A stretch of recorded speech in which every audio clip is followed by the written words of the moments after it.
Hello everybody, welcome to my YouTube channel Sandip Chandra SBHS। আজকের এই ভিডিওতে থাকছে ক্লাস 11 ভার্স অর্থাৎ ইউনিট 2 সেমিস্টার 1-এর ইউনিট 2 থেকে যে তিনটে কবিতা দেওয়া আছে সেই তিনটে কবিতার মধ্যে একটি অন্যতম গুরুত্বপূর্ণ কবিতা যার নাম হচ্ছে দ্য ব্যাঙ্গল সেলার্স। কবির নাম হচ্ছে সরোজিনী নাইডু। সরোজিনী নাইডু যিনি ভারতের স্বাধীনতা সংগ্রামে একটা বিশিষ্ট ভূমিকা অর্জন করেছিলেন, সেই সঙ্গে তিনি ছিলেন একজন লেখিকা, তিনি একজন কবি। তারই একটা বিখ্যাত কবিতা দ্য ব্যাঙ্গল সেলার্স। ব্যাঙ্গল কথাটার মানে হচ্ছে চুড়ি এবং সেলার্স মানে হচ্ছে বিক্রেতা। মোটামুটিভাবে যদি আমরা এই ব্যাঙ্গল সেলার্স কবিতার একটা সিনপসিস প্রথমে বুঝে নিই, ব্যাপারটা হচ্ছে এরকম। এখানে একটা চুড়ি বিক্রেতার দৃষ্টিভঙ্গি দিয়ে তারা যে চুড়ি বিক্রি করে, সেই চুড়ি তারা যেখানে বিক্রি করে মন্দিরে বা কোনো একটা মেলাতে, যারা যারা তাদের কাছে চুড়ি কিনতে আসে সেই সব নারীরা, তাদের মধ্যে কিছু আছে কম বয়সী, কিছু আছে মধ্যবয়সী, কিছু আছে একটুখানি বয়োজ্যেষ্ঠ, এবং প্রত্যেকের পছন্দ অনুযায়ী বা প্রত্যেকের চারিত্রিক বৈশিষ্ট্য অনুযায়ী তাদের কাছে বিভিন্ন বিভিন্ন চুড়ির কালেকশন থাকে।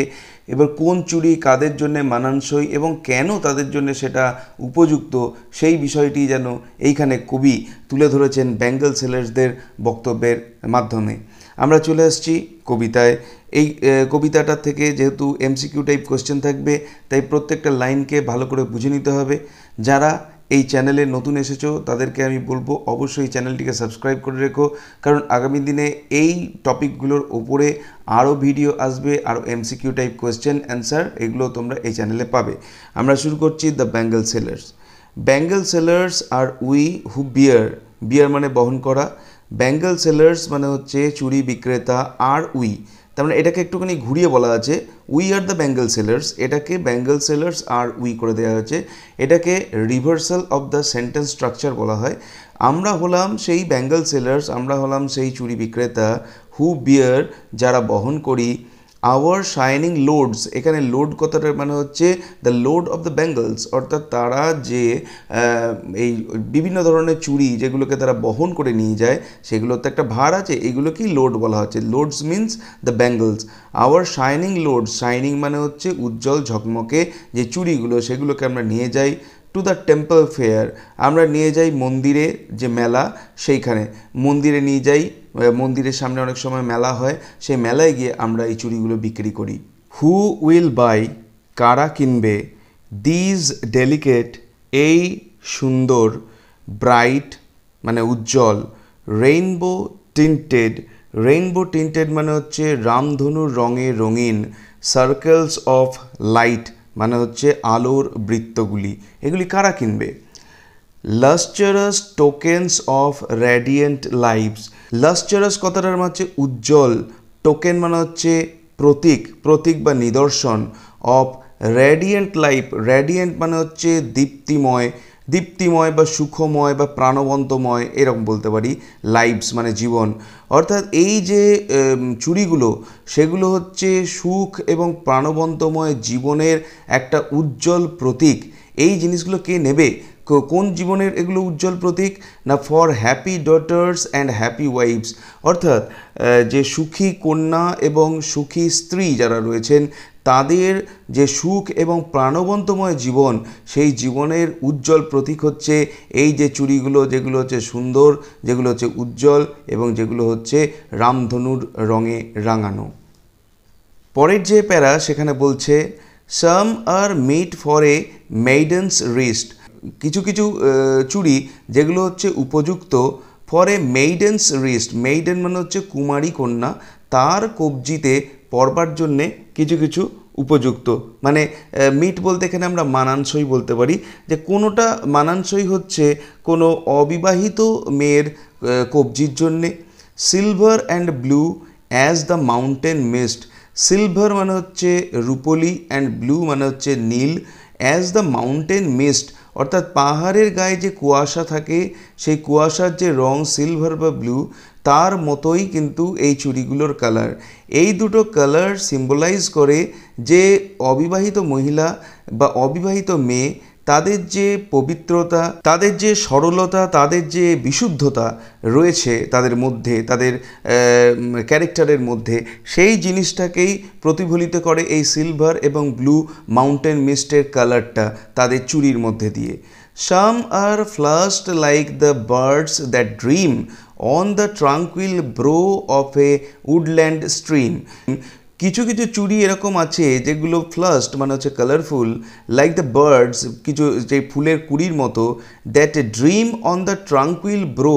ট্রাঙ্কুইল ব্রো মানে হচ্ছে শান্ত, ব্রো মানে হচ্ছে হিল সাইড মানে হচ্ছে কোনো পাহাড়ের পাশে, পাহাড়ের পাদদেশে, of A woodland stream, stream মানে হচ্ছে নদী, উডল্যান্ড স্ট্রিম মানে হচ্ছে কোনো বন্য নদী, যেগুলো কোনো বন্য বা কোনো শান্ত বন্য নদীর পাড়ে, এই ট্রাঙ্কুইল ব্রো এই শান্ত পাড়ে মানে নদী, বন্য নদীর শান্ত পাড়ে বসে তারা যেন স্বপ্নে বিভোর। এইটা অনেকটা রিপ্রেজেন্ট করছে একটু কুমারী বয়সের মেয়েদের, যাদের মনের ভেতরে এখন বিভিন্ন রোম্যান্টিক চিন্তাভাবনা এসেছে। তারা কি করতে ভালোবাসে না, কোনো শান্ত জায়গায় কোনো নদীর পাড়ে বসে তারা নিজের যে রোমান্টিসিজম, সেই রোমান্টিসিজমকে চেরিশ করতে চায়, বিভিন্ন রোমান্টিক চিন্তা ভাবনা সেরকম ধরনের স্বপ্নের মধ্যে আচ্ছন্ন থাকতে চায়। সেই রকম মেয়েদের জন্যে চুড়ি যেগুলো, সেগুলো হচ্ছে এই কুঁড়ির মতো, ফুলের কুঁড়ির মতো রঙিন, কারণ তাদের হৃদয়ে এখন বিভিন্ন রঙের খেলা শুরু হয়েছে, তাদের হৃদয়ে এখন রং লেগেছে, স্টারি রিফ্লেকশন যেন তাদের চুড়ির মধ্যে দিয়ে প্রকাশিত হচ্ছে। সাম আর অ্যাগ্লো, কিছু চুড়ি এরকম আছে যারা উজ্জ্বল বা যারা প্রদীপ্ত, উইথ দ্য ব্লুম, ওই কুঁড়ির সঙ্গে, দ্যাট ক্লিভস, যে কুঁড়ি বিদীর্ণ করে বেরিয়েছে, to the limpid glory, limpid glory মানে হচ্ছে উজ্জ্বল, গ্লোরি মানে হচ্ছে এখানে গরিমা বা গর্ব, সেই উজ্জ্বল গর্ব নিয়ে যে বেরিয়েছে, অফ নিউবর্ন লিভস, অর্থাৎ নতুন জন্মানো পাতা, নতুন জন্মানো পাতার যে ঔজ্জ্বল্য, তার যে সবুজ রঙের যে কালার, সেই কালার নিয়ে যে বেরিয়েছে। অর্থাৎ এখানে বলতে চাওয়া হচ্ছে যে কিছু কিছু চুড়ি সেগুলো কচি সবুজ পাতার মতো নবজীবনের রঙে প্রাণোচ্ছল। তার মানে এই চুড়ি যারা পরবে তারা নতুন জীবনের জন্যে যেন এগিয়ে চলেছে, তারা এক পদক্ষেপ এগিয়ে গেছে নতুন জীবনের জন্য, অর্থাৎ বিবাহের জন্য তারা নিজেরা অনেকটা তৈরি বলতে গেলে। নেক্সট প্যারায় আসছে, some are like fields of sunlit corn. কিছু কিছু চুড়ি আছে যেগুলোর কালার হচ্ছে সানলিট কর্নফিল্ড, অর্থাৎ কর্ন মানে হচ্ছে এখানে কর্নফিল্ড, শস্যক্ষেত্র, যার উপরে সূর্যের আলো পড়লে যে কাঁচা সোনার রঙটা তৈরি হয়, সেই রঙের কিছু চুড়ি রয়েছে। মিট, যেগুলো উপযুক্ত কাদের জন্যে, for a bride on her bridal morn. Bridal morn মানে হচ্ছে বিবাহের সকালে কোনো কন্যা বা কোনো কনের হাতে এই ধরনের চুড়ি মানায়, যেগুলোর সূর্যের আলোক স্নাত যে শস্যক্ষেত্র, তার যে রং, সেই রঙের চুড়ি রয়েছে, যেগুলো কোনো বিয়ের কনের সকালবেলা, সেই বিয়ের দিনের সকালের পরবার জন্যে উপযুক্ত। Some like the flame of her marriage fire. কিছু কিছু চুড়ি এরকম আছে যেগুলো ফ্লেম মানে হচ্ছে শিখা, of her marriage fire, marriage fire মানে হচ্ছে বিবাহের অগ্নি। বিবাহের অগ্নি বলতে বিয়ের সময় যে একটা হোম করা হয় যার আগুন জ্বলে, সেই আগুনের যে কালার, এই আগুনের কালার তার মধ্যে যে কামনা, সেই কামনার প্রকাশকেও কিন্তু করছে। তো সেই ধরনের চুড়ির কালার যেটা নববিবাহিতা যে বধূ তাদের হাতের জন্য মানানসই, এইরকম কিছু চুড়ি কিন্তু আছে। এই কালারটা দিয়ে বোঝা যাচ্ছে যে কার জন্যে এই চুড়িটা উপযুক্ত। অর বা rich with the hue of her heart's desire, সেগুলো রিচ মানে হচ্ছে সমৃদ্ধ, উইথ দ্য হিউ, হিউ মানে হচ্ছে এখানে colour, of her heart's desire, heart's desire মানে হচ্ছে মনের যে আশা বা আকাঙ্ক্ষা। তার মানে কিছু কিছু চুড়ি এরকম আছে যেগুলো এক হতে পারে তার ম্যারেজ ফায়ারের মতো কালারফুল, অথবা তার হৃদয়ের যে রঙিন আকাঙ্ক্ষা সেই রঙে সমৃদ্ধ, এইরকম কিছু চুড়িও রয়েছে। টিঙ্কলিং, লুমিনাস, টেন্ডার অ্যান্ড ক্লিয়ার। চুড়িগুলো কীরকম না, টিঙ্কলিং মানে রিনিঝিনি শব্দে মুখরিত, লুমিনাস মানে হচ্ছে উজ্জ্বল, টেন্ডার মানে কোমল, এবং ক্লিয়ার মানে হচ্ছে স্বচ্ছ, চুড়িগুলোর এগুলো বৈশিষ্ট্য। Like her bridal laughter and bridal tear, এই চুড়িগুলো যেন এই রিনিঝিনি উজ্জ্বল কোমল স্বচ্ছ এইগুলোর মধ্যে দিয়ে যেন ওই কনের যে ব্রাইডাল লাফটার অর্থাৎ আগামী যে জীবন, সেই জীবনের যে আনন্দ, সেই আনন্দের প্রকাশ যখন তার মুখের মধ্যে দিয়ে, তার হাসির মধ্যে দিয়ে প্রকাশিত হয়, সেই ব্রাইডাল লাফটারের মতো। আবার ব্রাইডাল টিয়ার অর্থাৎ যে বাড়িতে সে এতদিন ছিল, যে বাড়িকে ছেড়ে সে চলে যাচ্ছে, যার জন্যে তার চোখের যে জল আসছে, সেই জলেরও প্রকাশ যেন এই চুড়ির মধ্যে দিয়েই দেখতে পাওয়া যাচ্ছে। অর্থাৎ একটা কোণে চেয়ে নতুন জীবনের জন্যে তার মনের যে আনন্দ এবং পুরনো জীবনকে বিদায় দেওয়ার জন্যে, অর্থাৎ বাপের বাড়িকে বিদায় দেওয়ার জন্যে তার যে মনের কষ্ট বা চোখের যে জল, সেইগুলো কিন্তু এই চুড়ির কালারের মধ্যে দিয়েই প্রকাশিত হচ্ছে। পরের প্যারায় রয়েছে সাম আর purple and gold flecked grey, কিছু কিছু চুড়ি আছে যেগুলো হচ্ছে পার্পল মানে হচ্ছে বেগুনি, অ্যান্ড গোল্ড ফ্লেকড গ্রে বা ধূসর রঙের চুড়ি যার ওপরে কিছু সোনালি ছটা আছে। এই ধরনের চুড়ি কাদের জন্যে? ফর সি, কারণ সেই মহিলা who has journeyed through life midway, যারা অতিক্রম করেছে, জার্নিড মানে এখানে পার করে ফেলেছে, থ্রু লাইফ মিডওয়ে অর্থাৎ জীবনের আর্ধেকটা যারা পার করে ফেলেছে, যাদের এই যে এতক্ষণ পর্যন্ত যে যতগুলো মেয়েদের জীবনের স্তরের কথা বলা হলো, অর্থাৎ একদম কুমারী স্তর বা একটা স্তর যেখানে সদ্য যৌবনে প্রবেশ করেছে, তার মনে বিভিন্ন স্বপ্ন আসছে, বা একটা স্তর যেখানে সে নিজেকে বিয়ের জন্য প্রস্তুত মনে করছে, বা একটা স্তর যখন তার বিয়ে হচ্ছে, পুরনো জীবনকে ছেড়ে নতুন জীবনে যাচ্ছে, এই স্তরের পরে যখন তার জীবনের অনেকটা অংশ কেটে গেছে, তখনের যে চুড়ির রং সেটা কিন্তু আর আগের মতো নয়, সেগুলো হচ্ছে বেগুনি বা ধূসর রঙের ওপরে কিছু সোনালি ছটা দেওয়া, যারা জীবনের মধ্য বয়সে এসে পৌঁছেছেন। হুজ হ্যান্ডস হ্যাভ চেরিস্ট, যাদের হাত চেরিস্ট মানে হচ্ছে লালন পালন করেছে। হুজ লাভ হ্যাজ ব্লেসড, যাদের স্নেহময় আশিস ধন্য করেছে, মানে যারা অন্যদেরকে আশিস দিয়েছে, আশীর্বাদ করেছে।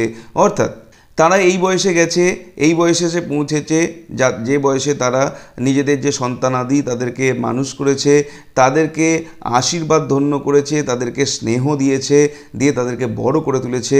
And cradle fair sons on her faithful breast, এবং তারা লালন পালন করেছে ফেয়ার সন্স মানে হচ্ছে তাদের যে সুন্দর শিশুদেরকে, সন্তানদেরকে, অন হার ফেথফুল ব্রেস্ট বিশ্বস্ত বুকে, তার মানে তাদের যে মধ্যেকার যে বিশ্বাস, তাদের মধ্যেকার যে ভালোবাসা, সেগুলো তারা ছড়িয়ে দিয়েছে তাদের যে সন্তানাদি তাদের মধ্যে, এবং এইভাবেই তারা বিশ্বস্ততার সঙ্গে কোনো রকম অসততাকে বাদ দিয়ে তাদের সন্তানদেরকে লালন পালন করে তুলে বড় করেছে, তাদের স্নেহ দিয়েছে, আশিস দিয়েছে এবং লালন পালন করেছে। And serves her house hold in fruitful pride, এবং সার্ভস মানে হচ্ছে যে কাজকর্ম, যে গৃহকর্ম, সেগুলোকে করেছেন ইন ফ্রুটফুল প্রাইড কথাটার মানে হচ্ছে সগর্বে, মানে যে গর্ব যার মধ্যে অবশ্যই কিছু ফলপ্রসূতার ব্যাপার আছে, যে গৃহকর্ম করে তিনি হয়তো সংসারকে আগের থেকে অনেক উৎকর্ষ জায়গায় নিয়ে গেছেন, সেই জন্যে তার মধ্যে একটা গর্ব আছে, এবং যে গর্বের পেছনে যথেষ্ট কারণ রয়েছে। তিনি গৃহকর্ম করেছেন এবং তার সংসারকে আরও উন্নত স্তরে নিয়ে গেছেন। অ্যান্ড ওয়ার্শিপস, এবং পূজাপাঠ করেছেন the gods at her husband side, এবং ঈশ্বরের জন্যে পূজাপাঠ প্রার্থনা করেছেন তার হাজব্যান্ডের পাশে বসে। অর্থাৎ এইখানে আমরা দেখতে পেলাম একটি মহিলার তার অবিবাহিত বয়স থেকে, কুমারী বয়স থেকে শুরু করে তার তার জীবনের প্রগ্রেস হলো, সেই প্রত্যেকটা সময়ের জন্যে চুড়ি বিক্রেতাদের কাছে বিভিন্ন কালারের চুড়ি আছে, এবং যে কালারগুলো তাদের বিভিন্ন বয়সকে রিপ্রেজেন্ট করে। অবিবাহিত মহিলাদের জন্য একরকম কালারের চুড়ি, তার থেকে একটু বেশি বয়স যাদের মধ্যে সদ্য যৌবন এসছে তাদের জন্য একরকম চুড়ি, যাদের মধ্যে এখন নতুন জীবনের একটা হাতছানির প্রকাশ তৈরি হয়েছে তাদের জন্য একরকম কালারের চুড়ি, যাদের বিয়ে হচ্ছে তাদের জন্য একরকম কালারের চুড়ি, এবং যারা বিয়ে করার পরে জীবনকে অর্ধেকটা অতিক্রম করে ফেলেছে, সন্তানাদিকে লালন পালন করে সঠিকভাবে তাদের বড় করে ফেলেছেন এবং শেষ বয়সে যখন স্বামীর পাশে বসে তারা ঈশ্বরের প্রার্থনা করেছেন এবং সংসারকে একটা উৎকর্ষতার জায়গায় নিয়ে গেছেন, তাদের জন্য এক ধরনের চুড়ি, এই সমস্ত ধরনের চুড়ি ব্যাঙ্গেল সেলার্সদের কাছে থাকে। এই ব্যাঙ্গেল সেলাররা এই কবিতাটার মধ্যে দিয়ে শুধুমাত্র এইটা নয় যে চুড়ির কালার, এর মধ্যে দিয়ে ভারতীয় নারীদের জীবনের যে বিভিন্ন ক্ষেত্রগুলো, বিভিন্ন যে স্টেজগুলো, সেইগুলোকে এখানে কবি সরোজিনী নাইডু তুলে ধরেছেন আমাদের সামনে। ভিডিওটি ভালো লাগলে অবশ্যই এটাকে একটা লাইক করো, চ্যানেলে নতুন এসে থাকলে চ্যানেলকে সাবস্ক্রাইব করার সাথে সাথে পাশের বেল বাটনে প্রেস করো, যাতে করে পরবর্তীকালে এই ধরনের ভিডিওর লিঙ্ক তোমরা সরাসরি পেতে পারো। দেখা হবে নেক্সট ভিডিওতে। Till then good bye and thank you.